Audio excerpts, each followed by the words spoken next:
Pakita ko yung ano ko guys. Yung grocery ko pala ngayong gabi.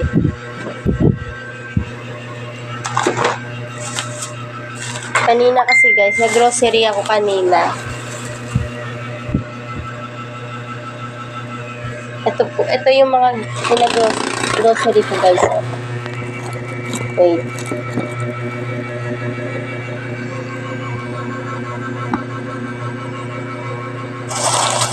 Guys, yan.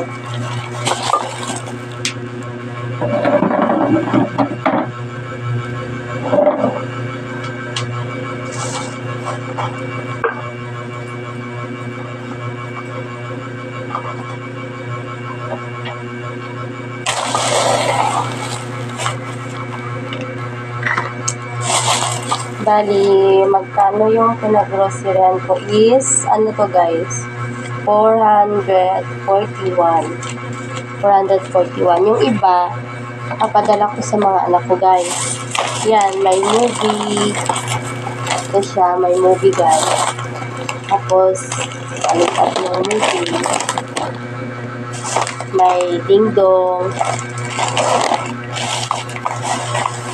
Ito guys, yung mga sabon, shampoo, tapos surf powder. Yung iba guys, sa akin tong yung iba. Tapos ito pa yung cotton. Yan, cotton. Meron pa akong kape guys. Yan. Yung mga kape ko, ito. Tapos may noodles. Bali, noodles. Kasi minsan, pag gutom ako, kahit hindi ako kumakain ng kanin, noodles na lang guys, tapos kape. Yan yung yung routine ko minsan pag wala ako kumakain ng kanin. Ito, may pansit canton, may caldereta na tuna, tapos may beef loaf. May beef loaf guys. Yung iba, bibigay ko to sa mga anak ko guys kasi hindi ako nakapag-grocery doon.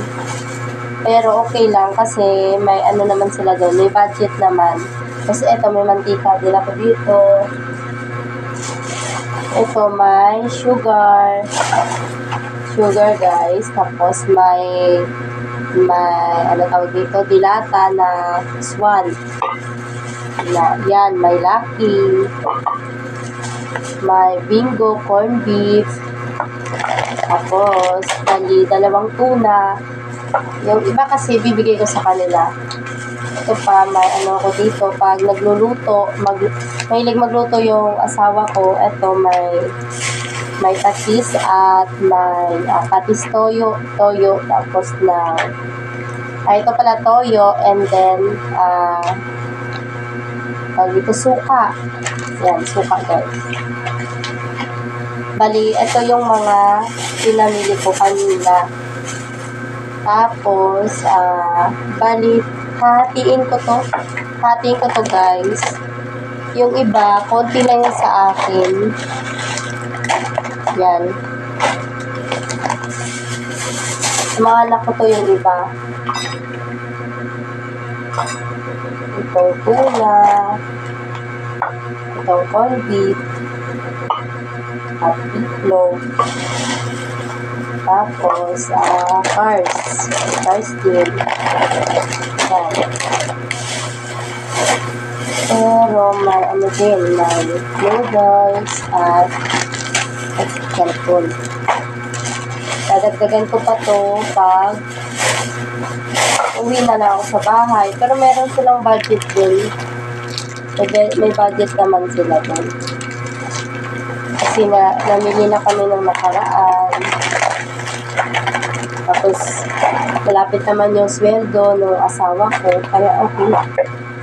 Yan guys, yun yung mga pinamili ko.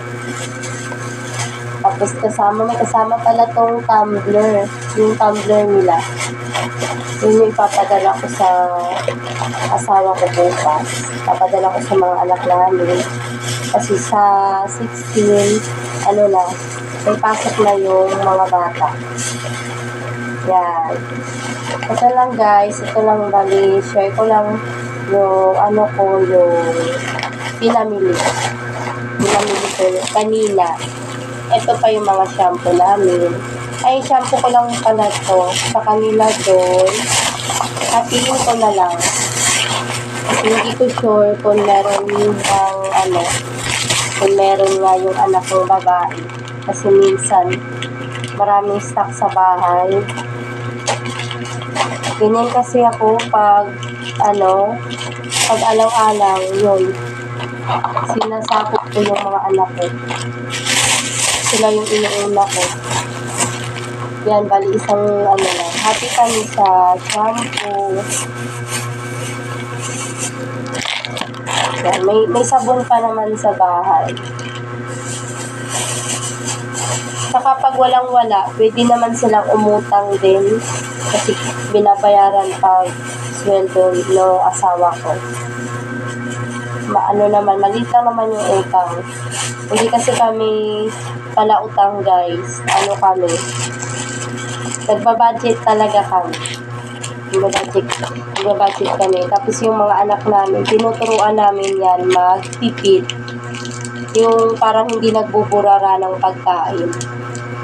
Kasi mas maganda yung mga bata na may concern sila sa kanilang mga magulang.